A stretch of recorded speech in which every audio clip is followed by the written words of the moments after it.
Hola, buenos días y bienvenidas y bienvenidos a esta nueva sesión de bloques regionales Norteamérica, ya comenzando un nuevo bloque, ¿no? Es un bloque bastante interesante porque precisamente este bloque que son sistemas políticos comparados nos van a permitir ampliar un poquito más la visión, la perspectiva de la región y sobre todo también nos van a dar pautas y van a complementar eso que ya vimos precisamente en el apartado de trayectorias estatales, ¿no? En el bloque de trayectorias estatales, ¿no? Identificando las particularidades de cada uno de los estados para poder explicar o dar cuenta precisamente del propio proceso regional que ha vivido América del Norte y que se intensificó, perdón, después del Tratado de Libre Comercio para América del Norte, ¿no? Se intensificó o se crea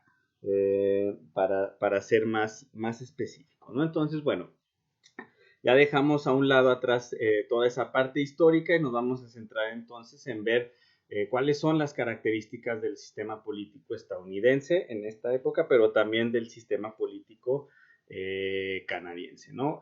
Aunque va a ser, pues como saben, de manera muy breve, ¿no? Porque pues los videos creo que no ayudan nada si son demasiado largos y ahí, bueno, ustedes van a tener la presentación y van a tener una serie de materiales complementarios que van a darles guía precisamente para entender algunas cuestiones pues medulares de, del sistema político en este sentido del sistema político estadounidense, ¿no? Y pues bueno, para entrar en tema, lo primero que hay que tener en Estados Unidos es cómo se conceptualiza, ¿no? Y bueno, muy fácilmente, ¿no? Estados Unidos oficialmente es una república federal constitucional, ¿no? Estos tres elementos pues tienen un significado particular que va a impregnar precisamente al propio sistema político estadounidense. En una república el pueblo es el tenedor legítimo del poder federal, pues que existe una división entre el poder del gobierno federal, que es el gobierno central, y los gobiernos estatales que gozan de cierta autonomía para algunas cuestiones particulares, ¿no? Y constitucional, que la constitución es el elemento sagrado, por decirlo de alguna manera, del sistema político estadounidense, ¿no? Y en ese sentido, el We the People, que es como se conoce coloquialmente a la constitución, pues se va a posicionar precisamente como la guía que va a dar luz, va a dar claridad precisamente al proceso político de los Estados Unidos de América, ¿no?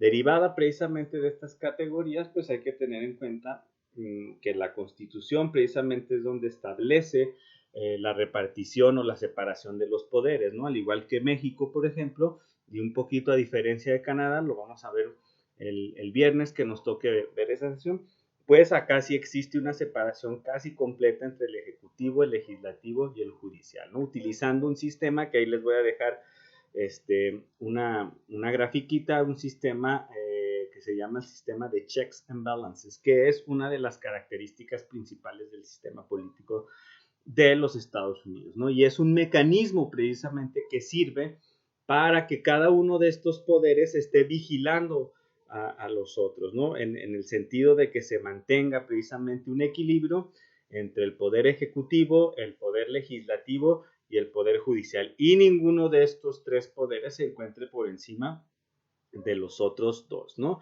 Elementos importantes de la vida política de los Estados Unidos, pues el Bill of Rights, ¿no? Que es, pues yo diría el elemento más importante, ¿no? Que son, en ese sentido, las primeras 10 enmiendas de la Constitución de los Estados Unidos de América, y bueno, va desde la libertad de expresión, el derecho a portar armas, que es uno de los más controvertidos, protección contra alojamiento de militares, protección contra registros no autorizados, debido proceso, juicio por jurado, juicio civil por jurado, prohibición de una fianza excesiva y protección de los derechos no enumerados en la Carta de Derecho y también de los poderes de los estados y las personas. ¿no?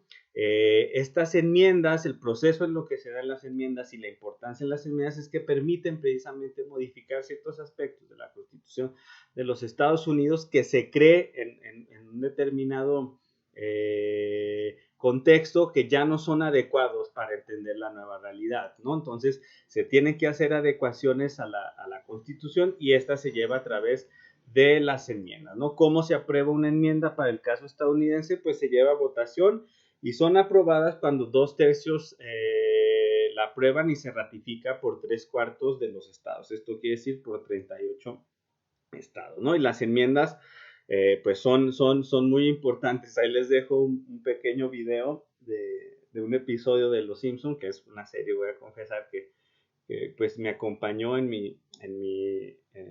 pues me ha acompañado más bien durante gran parte de mi vida, que habla precisamente y creo que ejemplifica muy bien la importancia que tienen las enmiendas en la vida política de los Estados Unidos de América, ¿no? Entonces, esa es la manera como se llevan a cabo este tipo de acciones, ¿no? Pues bueno, en Estados Unidos otra cuestión importante es que pues se encuentra dividido en 3 niveles, ¿no? El nivel federal, el estatal y el nivel local.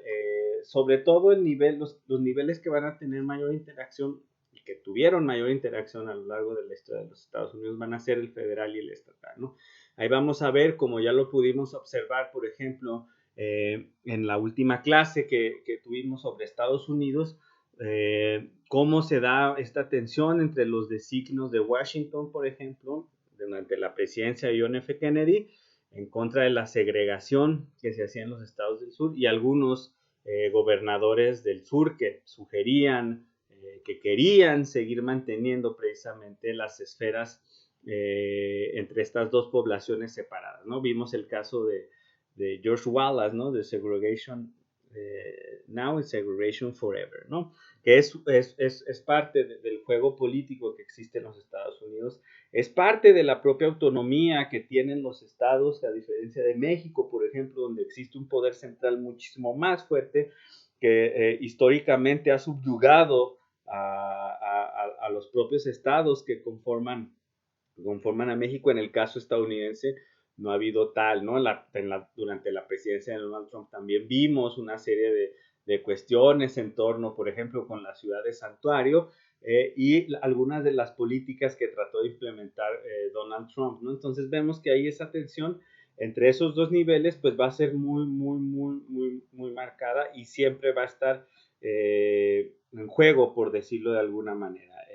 Los designios del poder central, que hay una gran parte, un gran sector de la población de Estados Unidos que todavía ve este gobierno fuerte como una intromisión a la propia libertad, en ese debate que se da, por ejemplo, en la primera encarnación de los Estados Unidos de América entre federalistas y antifederalistas, pues tiene que ver mucho precisamente con el rol del Estado y también con las propias cualidades del Estado. Necesitamos un Estado fuerte o necesitamos un Estado que permita a los estados que integran la Unión mayor autonomía y decisión, ¿no? Entonces, esa es una cuestión importante, ¿va? Bueno, en la actualidad, pues tenemos, hasta hace poco, asumió Joe Biden, ¿no? Que es el presidente número 46 de los Estados Unidos de América, ¿no? Y al ser un sistema presidencialista, a diferencia, por ejemplo, de los sistemas parlamentarios como Gran Bretaña, como Canadá, por ejemplo, también, en donde el poder se reparte entre el primer ministro y el jefe de Estado, que en este caso puede ser un rey o una reina, pues Estados Unidos, y al igual que en México, la cabeza de Estado y la cabeza del gobierno va a ser el presidente de los Estados Unidos de América, ¿no? Que bueno, esas son cuestiones que creo que ya son bastante intuitivas y todo el mundo por lo menos debería de saberlas, ¿no? Un punto importante, ¿no? Ya aquí voy a hacer solamente dos aclaraciones para no prolongarme mucho más, que creo que son los puntos en los que vale la pena hacer énfasis, ¿no? Primero, el tipo de sistema que es el sistema de los Estados Unidos de América, ¿no? Que como todos saben es un sistema bipartidista, por lo menos es un sistema bipartidista de facto, no de jure, ¿no? Esto quiere decir, en el sistema político de Estados Unidos existen otra serie de actores, como el Partido Verde, el Partido Libertario, el Nuevo Whig, etcétera, etcétera, etcétera, que no tienen mucho juego a nivel federal. Existen y sobre todo tienen presencia en el nivel local y en el nivel estatal, pero no al nivel federal.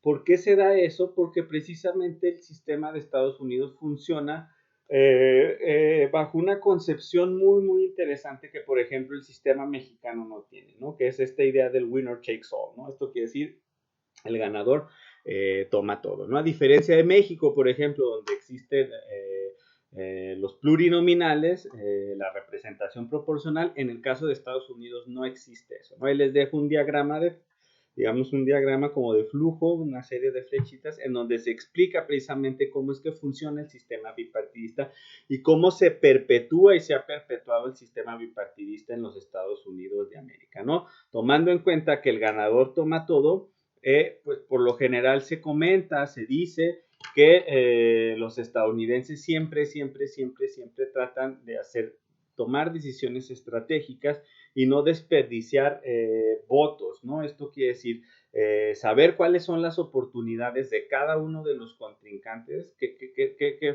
qué tanto puede ganar uno y otro, y a través de esto, por ejemplo, en lugar de darle un voto al Partido Verde, por ejemplo, que no tiene presencia a nivel federal, pues más bien decidir entre los dos grandes partidos, el demócrata y el republicano, y a partir de eso, pues tomar una decisión. ¿Quién es el que más se adecua a mi agenda particular? Y una vez que se lleva a cabo esa reflexión, pues darle el voto a eso, ¿no? Con el fin precisamente de que el candidato que tiene mayor, digamos, mayor afinidad con las agendas políticas particulares, pues pueda ganar, ¿no? Y entonces, pues no se divida el voto y no se permita precisamente, de acuerdo a esto, pues que llegue un candidato presidencial, pues que va a ir en contra de los propios ideales de algunas personas, ¿no? Entonces, bueno, para el caso de Estados Unidos, les digo, está esta conceptualización desde el winner takes all, que es precisamente como se deja a los partidos menores fuera de la arena federal, esto quiere decir de la del gran cuadrilátero, si hacemos el símil pugilístico, político, y entonces es por eso que tanto demócratas como republicanos pues siguen, digamos, ejerciendo su dominio a nivel federal, ¿no? En México no existe esto, en México existe la representación proporcional, los denominados plurinominales, que bueno, pues eso permite ampliar un poquito la agenda, ¿no? Algo que en los últimos años se ha tratado de hacer. Hay bastantes organizaciones civiles en Estados Unidos que han tratado de impulsar una reforma al sistema político que precisamente permita la incorporación de la representación proporcional, ¿no? No se ha dado, vamos a ver si en algún momento se puede generar así, pero bueno, al momento no se ha podido dar, ¿no? El otro punto importante que hay que tomar en consideración es precisamente cómo se elige al presidente de los Estados Unidos de América, que como saben, y seguramente como han visto, como han escuchado, pues es una forma completamente diferente a lo que se hace en México, ¿no? Que es voto por medio del voto directo. Esto quiere decir, el que obtenga más votos es el que gana, ¿no? En el caso de Estados Unidos no es así. Tú puedes obtener la mayoría de votos, pero aún así no necesariamente vas a ocupar la oficina oval en Washington, ¿no? Esto quiere decir, no te vas a convertir en el presidente de los Estados Unidos de América. ¿Por qué se da eso? Porque el sistema electoral estadounidense funciona a través de lo que se conoce como el colegio electoral, ¿no? Y que proviene precisamente de esta noción que se da durante las primeras discusiones en torno a la República, esto quiere decir en torno al propio nacimiento de los Estados Unidos de América, de cómo debería de ser el propio sistema político. ¿Se acuerdan que ahí vimos el compromiso de Connecticut, en donde se conjuntaban dos visiones diferentes, ¿no? Que es el establecimiento de dos cámaras, una cámara con representación fija, que en el caso de Estados Unidos es la Cámara de Senadores, y una cámara con representación variable.